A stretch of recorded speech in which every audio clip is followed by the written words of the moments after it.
तो एक बार फिर से आपको एक बड़ी खबर बता दें, छत्तीसगढ़ के दंतेवाड़ा में एक बड़ा नक्सली हमला हुआ है जिसमें 11 जवान शहीद हो गए हैं। दिल्ली के सीएम अरविंद केजरीवाल ने ट्वीट कर दुख जताया है। अरविंद केजरीवाल का कहना है कि सभी सरकारों को तत्काल सख्त कदम उठाने की जरूरत है। दिल्ली के मुख्यमंत्री अरविंद केजरीवाल ने ट्वीट करते हुए कहा, छत्तीसगढ़ में नक्सली हमले में हमारे जवान शहीद हो गए। नक्सलियों की ये कायराना हरकत बेहद परेशान करने वाली सूचना है। नक्सलवाद को कुचलने के लिए सभी सरकारों को तत्काल सख्त कदम उठाने की जरूरत है। शहीद जवानों को विनम्र श्रद्धांजलि। ईश्वर उनकी आत्मा को शांति प्रदान करे। तो छत्तीसगढ़ के दंतेवाड़ा में एक बड़ा नक्सली हमला हुआ है। इसमें 11 जवान शहीद हो गए हैं। आपको बता दें, दंतेवाड़ा के अरनपुर में डीआरजी फोर्स को लेकर जा रहे वाहन पर आईईडी से हमला हुआ। शहीद जवानों में 10 डीआरजी के जवान और एक ड्राइवर शामिल हैं। सूत्रों के मुताबिक डीआरजी के जवान कल ऑपरेशन पर गए थे और वहां से लौटते समय नक्सलियों ने यह हमला कर दिया है। उस पर अब अरविंद केजरीवाल का ट्वीट आया है कि कायराना हरकत।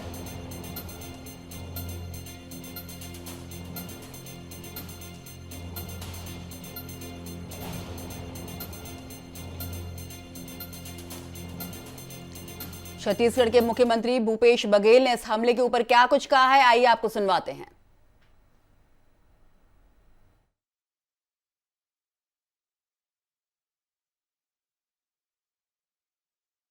प्रकार की जानकारी है और ये बेहद दुखद है।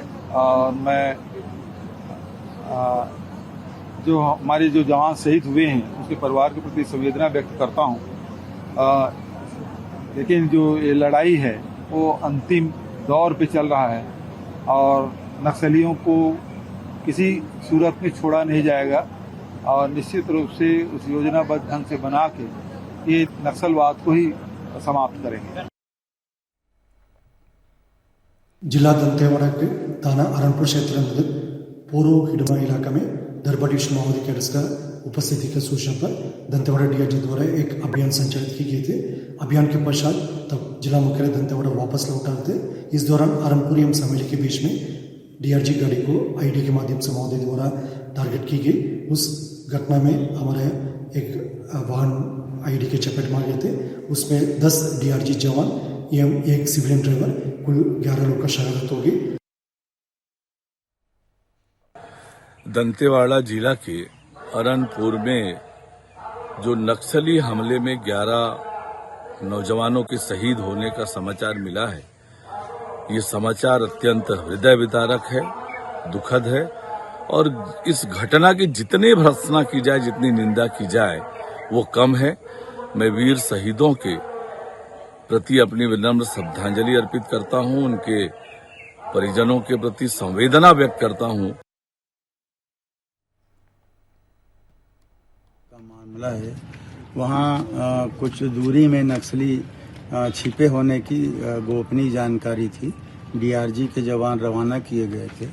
सर्चिंग के बाद लौट रहे थे तो आईडी ब्लास्ट किया गया है, जिसमें 10 जवान और एक ड्राइवर की मृत्यु हुई है। कुल 11 लोगों की शहीद हुए हैं 11 लोग, ऐसी जानकारी अभी मिल रही है।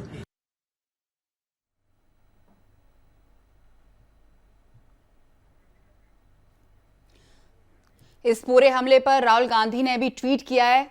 आप देख सकते हैं उन्होंने क्या लिखा है। राहुल गांधी ने इस पूरे हमले पर शोक जताया है। कांग्रेस नेता राहुल गांधी ने ट्वीट करते हुए कहा, छत्तीसगढ़ के दंतेवाड़ा में हुए कायरतापूर्ण नक्सली हमले में 10 डीआरजी जवान और एक वाहन चालक की शहादत का समाचार दुखद है। इस कठिन वक्त में उनके शोकाकुल परिवारों को अपनी गहरी संवेदनाएं व्यक्त करता हूं। हमारी संवाददाता प्रियंका कौशल इस वक्त हमारे साथ जुड़ रही हैं। प्रियंका, ये बताइए कि अब हर तरह से प्रतिक्रियाएं आ रही हैं, हर तरफ से कड़े शब्दों में निंदा की जा रही है इस हमले की। देखिए, सारे देश के जितने भी बड़े नेता हो, चाहे प्रधानमंत्री नरेंद्र मोदी हो, केंद्रीय गृह मंत्री अमित शाह हो, राहुल गांधी हो, अरविंद केजरीवाल हो दिल्ली के मुख्यमंत्री और सुप्रिया सुले हो महाराष्ट्र के नेता, सभी ने कड़ी भर्त्सना की है। खुद मुख्यमंत्री भूपेश बघेल ने और तमाम सारे छत्तीसगढ़ के नेताओं ने, विपक्ष के नेताओं ने इस घटना की कड़ी निंदा की है और जवानों को श्रद्धांजलि अर्पित की है। लेकिन सबसे बड़ी बात यह है कि ऐसी घटनाएं लगातार छत्तीसगढ़ में कई वर्षों से हो रही है और हर बार यही सिलसिला चलता है कि सारे लोग श्रद्धांजलि देते हैं जवानों को, नक्सलियों की निंदा करते हैं, लेकिन कोई ठोस ठोस धरातल पे बहुत बड़ा काम होता कभी दिखता नहीं है। आप देखिए कि आज की जो घटना है, 11 लोग शहीद हुए, 10 उसमें जवान थे, एक सिविलियन था जो कि ड्राइवर था उस गाड़ी का। दंतेवाड़ा के आरनपुर जगरगुंडा मार्ग पे रोड पर नक्सलियों ने पहले सड़क के नीचे 50 किलो से ज्यादा मात्रा का विस्फोटक प्लांट किया। कायदा उन्हें समय मिला, विस्फोटक लाए, सड़क खोदी, सड़क के नीचे से विस्फोट को लगाया।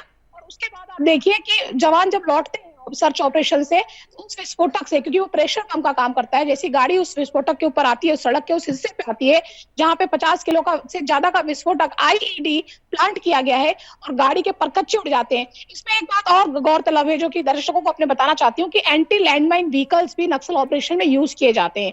जब ये बात सबको पता है कि नक्सली आईडी लगाते हैं, इसी तरह से एम्बुश में ट्रैप करते हैं, जिस सड़क से आप लौट रहे हैं वहां कहीं ना कहीं इस बात की संभावना, आशंका रहती है कि आईडी वहां पर लगा दिया होगा नक्सलियों ने जवानों को जनहानि पहुंचाने के लिए। तो एंटी नक्सल जो लैंडमाइन व्हीकल होता है उसका इस्तेमाल ऐसे ऑपरेशंस में क्यों नहीं किया जाता? ये ऐसे व्हीकल्स होते हैं जो प्रेशर पंप की चपेट में आने पर उनमें ज्यादा नुकसान नहीं होता, जान माल की क्षति नहीं होती। तो ये जो एंटी लैंड व्हीकल होते हैं ये सरकार के पास वहाँ नक्सल मोर्चे पर है, तो ऐसे वाहनों का उपयोग क्यों नहीं किया जाता? ये बहुत सारे सवाल है जो किसी घटनाओं के बाद खड़े होते हैं। बार बार बहुत सारे लोगों ने कहा कि अकाउंटेबिलिटी तय होना चाहिए, जो लोग जिम्मेदार है वो उनकी जिम्मेदारी तय होना चाहिए। रोड ओपनिंग पार्टी क्यों नहीं थी?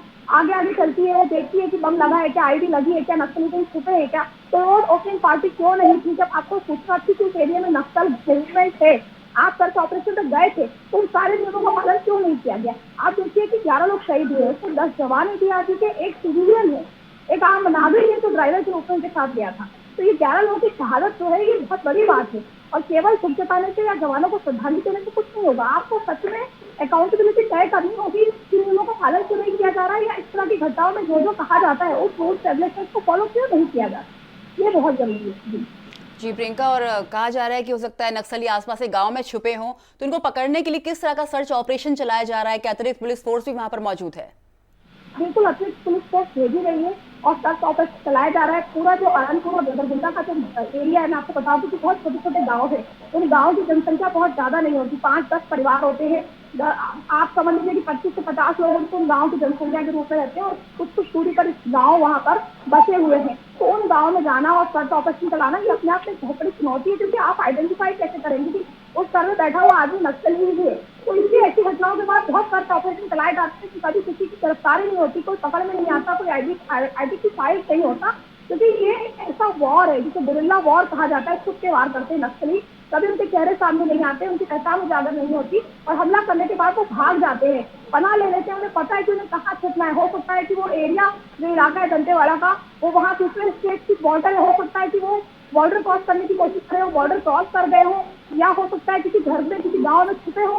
लेकिन पुलिस के लिए एक बड़ी भारी चुनौती है कि उन्हें ढूंढना, उन्हें पकड़ना और उनको उनकी कार्रवाई के अंजाम तक पहुंचाना। फिलहाल सर्च ऑपरेशन जारी है, क्योंकि उस एरिया में नक्सली हो सकते हैं, इसलिए पुलिस जंगलों में और गाँव में सर्च ऑपरेशन कर रही है। जी, और प्रियंका ये बताइए, क्या शहीद जवानों का परिचय मिला है? कौन कौन है, कहाँ के हैं? देखिए, जो शहीद जवान है उनका परिचय मिला है, हमने सूची भी अपने चैनल पे दिखाई है, उनके नाम भी हमने दिखाए हैं। अलग अलग इलाकों के जवान है, उसमें मैक्सिमम छत्तीसगढ़ के जवान है, उसमें 3 से 4 गोपनीय सैनिक थे। गोपनीय सैनिक का मतलब होता है कि कहीं ना कहीं वो पहले नक्सल मूवमेंट में नक्सली के रूप में काम कर रहे होंगे और बाद में आत्मसमर्पण उन्होंने किया, तो वो पुलिस में शामिल हो जाते हैं। आत्मसमर्पण के बाद उन्हें पैकेज देती है सरकार कई तरह से, तो नौकरी भी देती है पुलिस में, और गोपनीय सैनिक के रूप में उन्हें रखा जाता है। ये वही सैनिक होते हैं जो गांव की सूचनाओं को पुलिस तक पहुंचाने का भी काम करते हैं, पुलिस को रास्ता दिखाने का भी काम करते हैं, उस इलाके के उस क्षेत्र से वो परिचित भी होते हैं। तो 30 से 40 गोपनीय सैनिक तो वहीं के स्थानीय ही पुलिस वाले थे, वो शहीद हुए हैं। एक जवान बताया जा रहा है गाजीपुर उत्तर प्रदेश का बताया जा रहा है, जो सूची हमारे पास आई है। तो ये सारे जवानों की पहचान कर ली रही है और उन्हें स्वस्थ सम्मान, उनके जो पार्थिव शरीर है उनको मुख्यालय लाए जाने की कवायद चल रही है फिलहाल। उसके बाद जैसा कि मैंने कहा कि आगे एक प्रोसीजर होता है, जब जवानों की शहादत होती है तो उन्हें सलामी दी जाती है, बड़े नेता पहुंचेंगे, बड़े अधिकारी पहुंचेंगे और सलामी देने के बाद उन्हें उनके गाँव में, उनके शहरों में, जहाँ उनके घर होंगे वहाँ उनको रवाना किया जाएगा उनकी देह को। तो ये पूरा प्रोसीजर अभी होगा, लेकिन फिलहाल अभी वहाँ एम्बुलेंस से जो पार्थिव जवानों की शहीद हुए जवान उनको लाने का काम किया जा रहा है। जी प्रियंका, पहले भी यहाँ पर काफी नक्सली हमले होते रहे और आपने बताया कि 3-4 महीने से ज्यादा बढ़ गए हैं, तो इसको सबको देखते हुए क्या सुरक्षा के कुछ खास इंतजाम वहाँ पर नहीं किए जाते हैं? देखिए, 2 तरह की बातें हैं। एक तरफ तो ये बात बिल्कुल सच है कि इंटेलिजेंस फेल्योर की जो बात है, कभी भी इंटेलिजेंस काम नहीं करता प्रॉपर पुलिस का। अभी देखिए पीएचक्यू में जब हम आपसे बात कर रही हूँ, मैं आपके दर्शकों से बात कर रही हूँ, दर्शकों से मुखातिब हूँ मैं, तब पीएचक्यू में एक बड़ी बैठक चल रही है, डीजी कैप्टन जुनेजा बैठक ले रहे हैं। उसमें सारे जो नक्सल ऑपरेशन के बड़े अधिकारी हैं, जो इंटेलिजेंस की पुलिस के सारे बड़े अधिकारी हैं, उस बैठक में बैठे हुए हैं और दंतेवाड़ा की घटना की समीक्षा कर रहे हैं। लेकिन इस समीक्षा का परिणाम क्या, जैसा कि सवाल आपने पूछा कि किस तरह का इंतजाम होते हैं सुरक्षा व्यवस्था के, क्योंकि कई सारी फोर्स डिप्लॉयड है, ना केवल पुलिस, छत्तीसगढ़ पुलिस के अलावा भी आप देखिए आईटीबीपी हो, चाहे सीआरपीएफ हो, तमाम सारे जो अर्धसैनिक बल हैं वो छत्तीसगढ़ में डिप्लॉयड है जगह जगह। दंतेवाड़ा में भी जहाँ ये घटना हुई वहाँ पास में कैंप थे सीआरपीएफ के और अन्य अर्धसैनिक बलों के कैंप थे, वहाँ ये घटना हुई है जगरगुंडा मार्ग से, अरनपुर जगरगुंडा मार्ग से। तो सारे इंतजाम होते हैं, लेकिन ये अनसर्टेन लड़ाई है, क्योंकि मैंने पहले भी कहा कि गोरिल्ला वॉर है, नक्सली जो है वो छुप के वार करते हैं, कभी भी वार करते हैं, कहीं भी वार करते हैं, कैसे भी वार करते हैं, कोई नियम कोई कायदा लड़ाई का नहीं है।